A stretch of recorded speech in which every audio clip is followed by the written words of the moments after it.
Vedi Napoli e poi muri. To see Naples and die. Yes, yes, the saving is about its Italian city and not about Paris. My name's Diana, and as you can already tell, I'm in Naples. And I have a whole day to see, feel, and taste this city, and maybe even fall in love with it.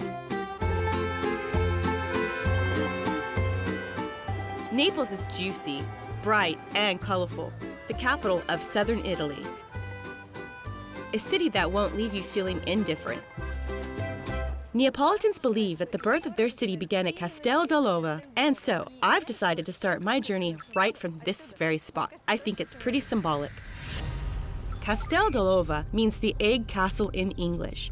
Unusual name, isn't it? Well, but of course, there's a legend to explain it. They say that somewhere in the dark dungeons of this castle, the Roman poet Virgil hid an egg, but not just any egg, a magical one.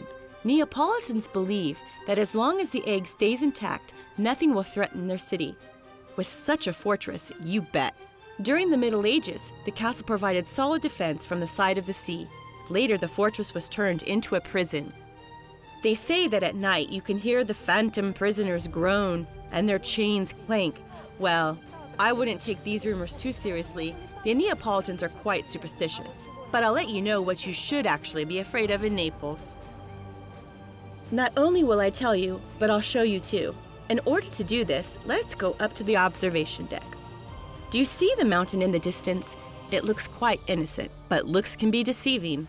The view from here is magnificent. Look, the Gulf of Naples, and over there, in the distance, you can see Vesuvius, the most dangerous volcano in the world, which had once upon a time destroyed 3 ancient cities, Pompeii, Stabia, and Herculaneum. Now, luckily, it's a doormat, but it can stir back to life at any moment. If you have a few days in Naples, you should surely check out Vesuvius up close. It's truly one of a kind. The bravest tourists get the chance to confront Vesuvius directly by looking right into the volcano's vent. Shamelessly, I admit, I'm not as bold nor reckless. Besides, I'm scared of heights, so I'm offering you a different, smarter program that's no less interesting.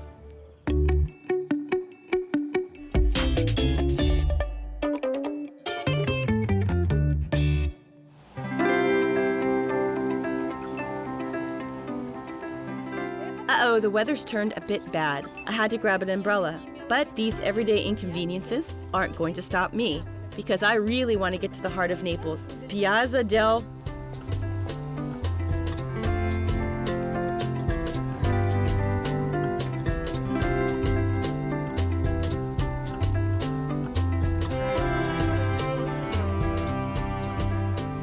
If you've been to Naples but haven't visited the Piazza del Plebiscito, you may as well consider that you haven't been. It's the main square of the city. Local people congregate in this square to hold rallies or meetings of sorts, while tourists come here with no particular reason other than just to check it out. On one side of the square, you can spot the San Francisco di Paola Church, while from the other side, you could see the royal palace of the Bourbon Kings.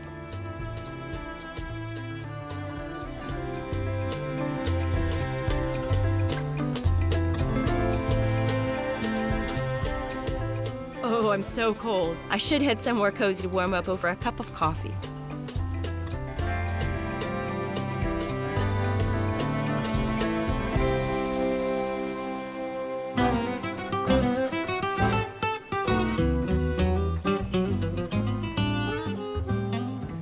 It's no accident that we've ended up here. This is the famous Gambrina's Cafe, one of the oldest in Naples. Look how beautiful it is in here. It's like you're in a palace. I came here to try the traditional Neapolitan dessert called the baba al rum. You're probably familiar with it, but now you know how to pronounce it, right? Baba. Let's try it.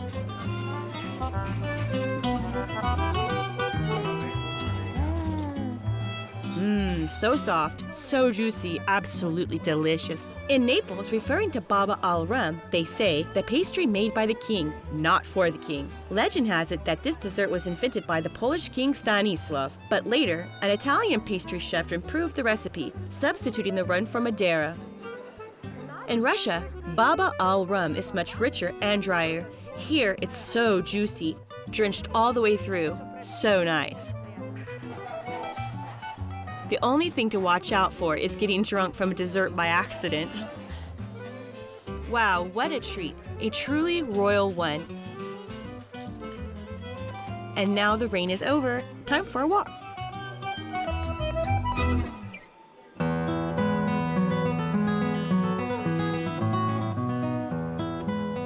The streets are real lively, noisy, colorful, like in an old Italian movie. It's so engrossing. Try not to miss your turn. When traveling, try to be observant. You could stumble upon some unexpected magic. Behind a seemingly unassuming door, I'll show you one just like that right now. Follow me.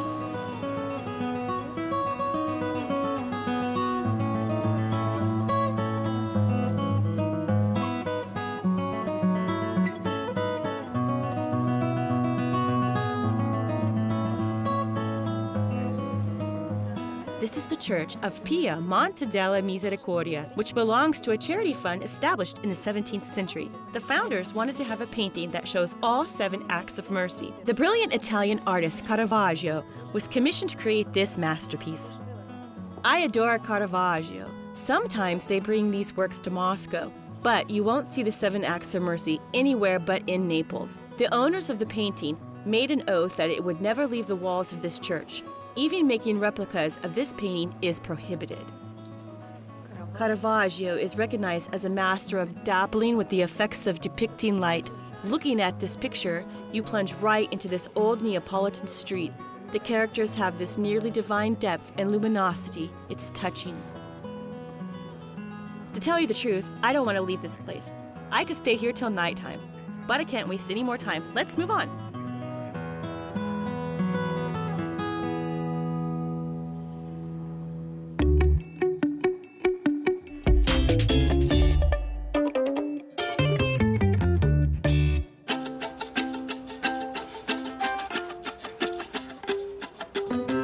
I highly recommend that you find this quaint old street, Via San Gregorio Armeno, not far from this church. It's a very special street. Here you can find handmade works of art that you won't find in any other place in the world. Here they are the most famous precipi. Here they are, the famous precipe. Italians have been making these figurines since the Middle Ages. The very first precipe depicted biblical scenes, like the birth of Jesus most often. Hence their name Precipe, which means crib in Italian.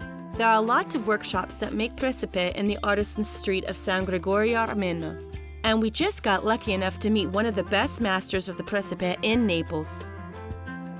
Good afternoon, Marco. Diana. Good afternoon, Marco. Marco is a true master of this craft.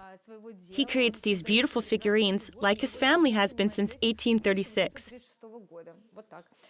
Marco, what materials do you use to create these figurines? I use terracotta, wool, and silk fabrics. Traditional Neapolitan fabrics from a factory in San Lucio. The figurines nearly look alive. The craftsmen meticulously reconstruct the fine details, creating authentic costumes, loyal to the era that the character belongs to. Incredibly scrupulous work. Marco, can I try it myself? Well, all right. This is a historical moment. Thank you. The historical moment being, Diana takes part in the creation of these super figurines. Like this? Yes? In my opinion, I'm pretty good at this. You know what? Actually, I think it comes naturally to me as it will for most women. Every morning we actually do the same. We use our makeup brushes to cover any imperfections, right? Okay. Good. Almost done. Let's add some red paint. Oi! Oh, my hands are dirty now.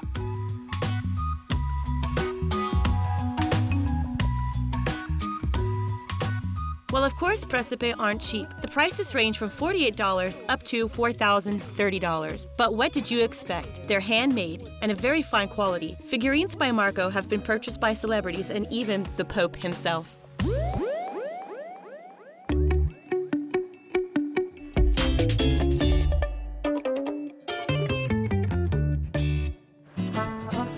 So, I'm getting really hungry. What's a visit to Italy without pizza? And what kind of visit to Naples is without a margherita pizza? Let's go. An easy life hack if you want to try the truly traditional cuisine, ask the locals. Excuse me, where can I try some real Italian pizza? Head straight down, and on the right side, you'll see a great pizzeria. And they have real pizza there. It's finger-licking good. You're welcome. Thank you.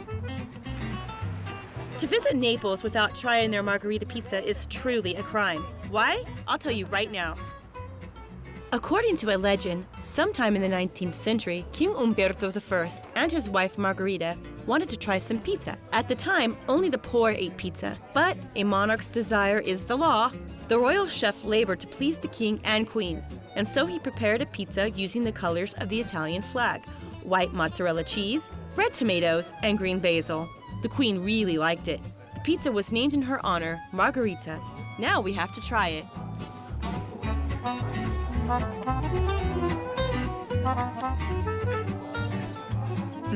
This is the most exquisite pizza I've ever tried. It's mouth-watering, not dry at all. And the best part, all this deliciousness without the high calories. There's no sugar nor butter in the dough, so you can indulge stress-free. After a satisfying lunch, it's hard to get yourself back on your feet. But the next point on my itinerary is perhaps the most unusual and mystical place in Naples. Let's go, you'll see for yourself.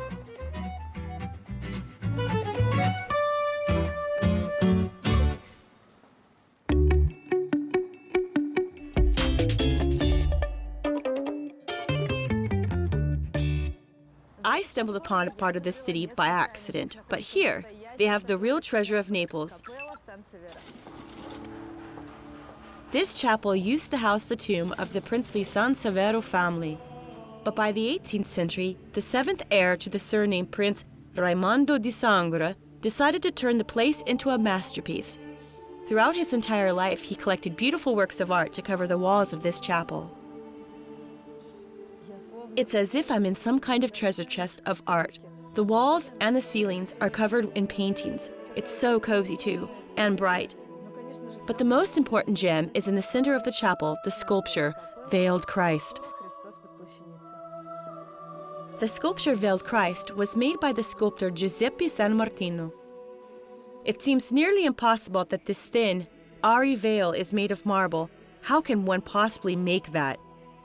Neapolitans believe that the veil couldn't be made without the use of magic. The founder of the chapel, Prince Raimondo, was also an alchemist, and so the people believe that the effect of this realistic marble fabric was created not by the skill of the sculptor, but actually because the fabric was soaked in an alchemical composition. But this is, of course, not true. The truth is that the master San Martino was truly a dexterous sculptor. Next to the body of Christ, you can see the instruments of Christ's passion, the crown of thorns, pincers, and nails. Jesus is lying on the regular mattress with 2 pillows under his head. Perhaps the author wanted to remind us that all people, whoever they are, will end up the same way, on their deathbed.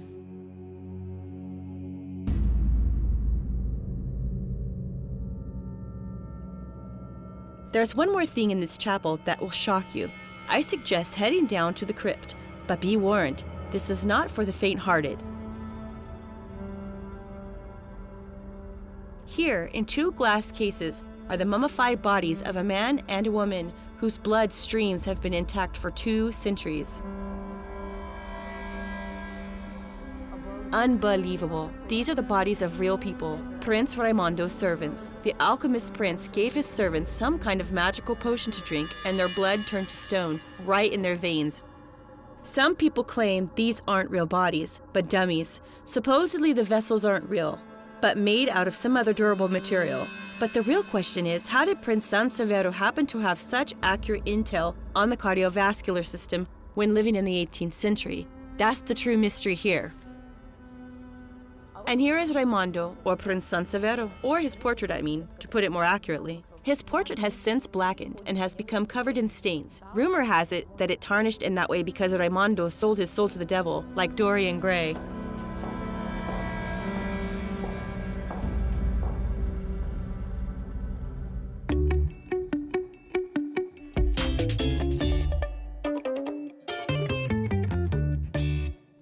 It's only a 1,640-foot walk from the Sansevero Chapel to find one of the oldest conservatories in the world. I love music, so I can't miss an opportunity to hear real musicians rehearse. Who knows, maybe one of them will become an outstanding singer like Enrico Caruso.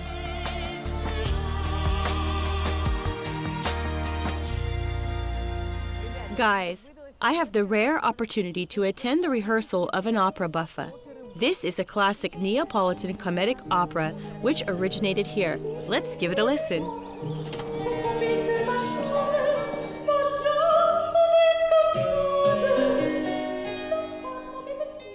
Can you imagine? You have to study for 15 years to get to this level. That's true dedication.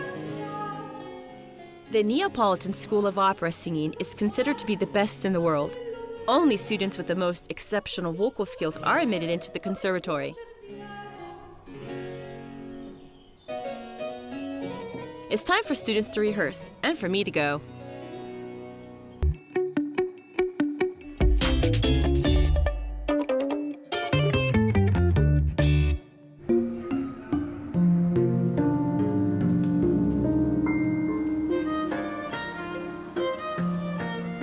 Whoa, cool. It feels less like a metro and more like some kind of art pavilion, as if we're floating underneath a starry sky or somewhere underwater, as if that's some kind of electric jellyfish in a magical world. That's something I didn't expect to see here.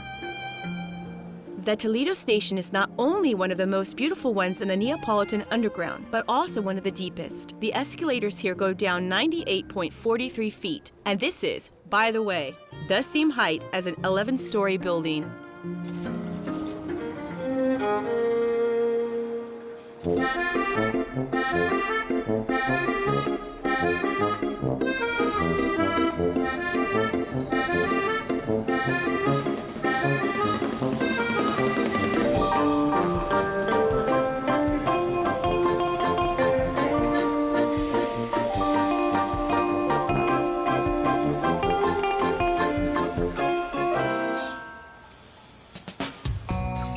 Via Toledo is one of the liveliest streets in Naples.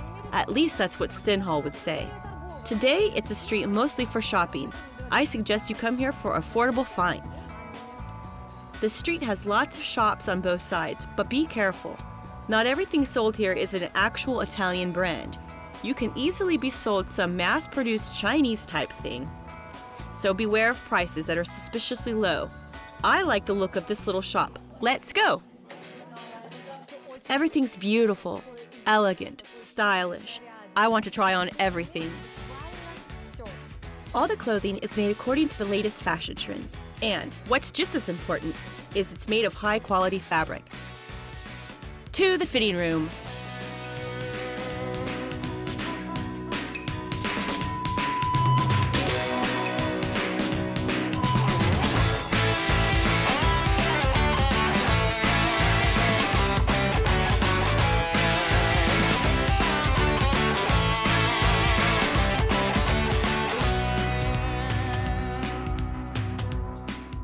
I've made up my mind. I like this cheerful Southern look. It'll forever remind me of the passionate locals of Naples.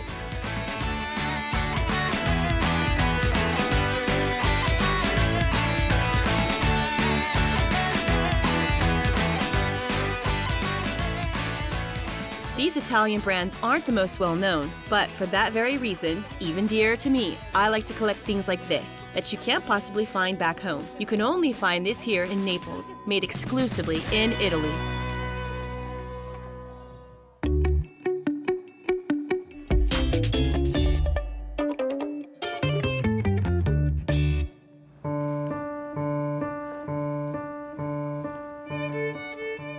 Now I should drop off my new things at the hotel, which, by the way, I'll definitely rank high in my personal ratings of world's most beautiful hotels. Wow, I'm pretty exhausted. Oh, and also, a piece of advice from the seasoned traveler Diana. When you travel, don't just choose generic hotels. Find some funky options. This time, for instance, I choose to stay at a king's former hunting residence, and I really feel like a Neapolitan princess. I'm so drained from all the day's adventures, but today's Saturday, and who goes to bed before midnight on Saturdays? Especially when the hotel I'm staying at is hosting a party for local residents. Ready! Naples is a city on a volcano. I don't know whether it's because people here are so lively and passionate, and so they've influenced me easily, or whether it's because the food is so mouth-watering and delicious. or whether it's the music that's won me over. I'm not quite sure, but you should come and find out for yourself what all this can do for you. My name is Diana. See you soon. Bye-bye.